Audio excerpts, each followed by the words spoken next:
what to do every night. And when I first read this, I loved the fact, because most people just go to bed every night and they're like, I am done with the day, just get me out and get me to sleep. But you have a little bit, I'll say a little bit of a different take on that. Talk to us a little bit about what to do every night.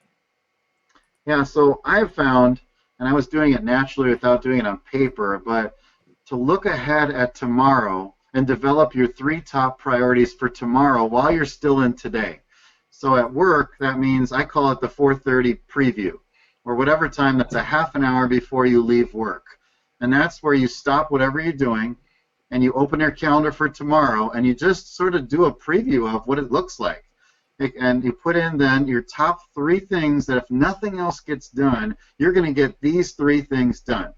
And you color code them in red or whatever you want to do with them, but these are the big three that you have to get done tomorrow. Then you leave work and you go home and you know you have peace in your heart knowing that I know what's on my plate when I get to work in the morning. Some people say, hey, I want to do this first thing in the morning at 5 a.m.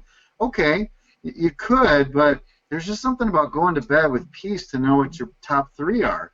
And research shows your brain starts working on solving those three things while you're sleeping, which is pretty cool. So that's Yeah, how that plays out. yeah, and it gives less of an opportunity for somebody to stick in a more apparent priority if you already Yeah. have your work set out for the next day, which aligns with the topic I talk about using a touchstone. I teach people to use a touchstone and the fact of it's the 3 to 5 things they need to get done every day to push their business or their personal life forward. This is very similar because you're going in with a list saying I've got to get these 3 things done, and it gives you the permission to say no. At least in my opinion, and correct me if I'm wrong, please.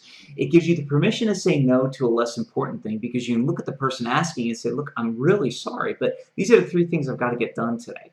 I can either wait till tomorrow to help you because it sounds like it's important, or I can try and find somebody to help you. I may not be able to find somebody right away, but I can work on finding somebody that might be able to help you before the end of the day. I mean, do you use it in that sense as well? Absolutely, and you might have to close your door at work if you have a door that you can close to get some of those top three things done and teach your staff, your team, that these are, when my door is closed, I need to be undisturbed. Now, you don't keep that door closed all day because people really are more important than tasks. And so I will, even those three are big, if there's someone who has an emergency or needs to talk to me, I will prioritize the person over the task. But then I'm going to get right back to those 3 things because they're sort of my drivers for the day. Here you go. You probably already do this, but in case you don't, you want to make up a sign and give it out to the people that attend your talks. And it's formulaic. It says something to the effect of, here's the task I'm currently working on. If you really want me to get this done, and this applies to you, don't knock on my door. If you don't, but you know somebody who wants to get this done, don't knock on my door. P.S. If it's an emergency, knock on my door. I mean, I'm kind of saying it's a little bit of a joke, but the minute I thought about closed door, and I've never really liked the closed door philosophy only because, when things need to get done, you feel like you're interrupting somebody. I had a manager that I interrupted so much, she developed a closed door policy. Jan, if you're watching, hi, how you doing? It's okay. I realize how bad it was, but that's okay. But the point is, getting back to the important person, which is you, what do you think about using a sign or something like that so that instead of just closing the door, people can put on, look, I'm working on this task right now. In other words, boom, this is what I'm doing, because it might be important to the person knocking on the door, and then they get the chance to choose, is what I'm doing more of an emergency than that person getting that task done for me. Well, that's really interesting. It sort of puts the employee in a place of trying to say, is my need bigger than that need? And I don't know if we should put our employees in that position, but the way I handle that is I teach them in advance what the closed door means, because I'm also a huge believer in one-to-ones with my Yeah. employees regularly. So they know that they've got that hour with me fully eyeball to eyeball. I'm looking eye with them. They've got my full attention. So when they don't have that, they understand that I've got to get stuff done too for them or for the team or for other people.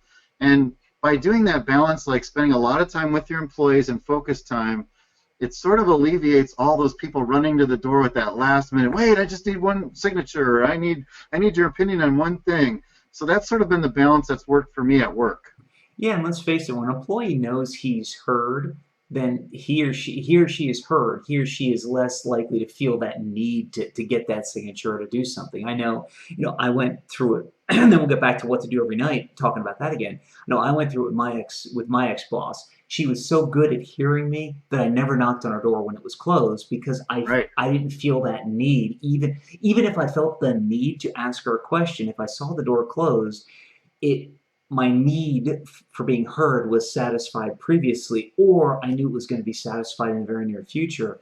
So, Right. You that's, could save it up then. Yeah. yeah, exactly. So, one thing I want to get back to real quick is when you talked about what to do every night, you talked about the fact that you will allow your brain to work on it. I talk a lot about this. I would love to hear more from your perspective and the research either you've done or you've read, and how you talk to your audiences about that, about what that really means and what goes on in your brain when you sleep.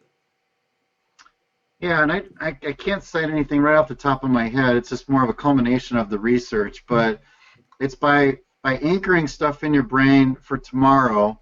Um, your brain, even though some of those might not even be a problem, but it's amazing. Like when you wake up the next morning, you're in the shower, which is where you get your best ideas, of course. It's in the shower. I'm already starting to think through. Okay, with that person, I'm going to take the discussion this way, and I don't even know where that came from. I'm just like, well, where did that happen? And I just know it's the result of your brain working on it by being planning in advance. It doesn't happen, and I just know it doesn't happen when at 6 o'clock in the morning I sit down to go, all right, how's my day going to look today?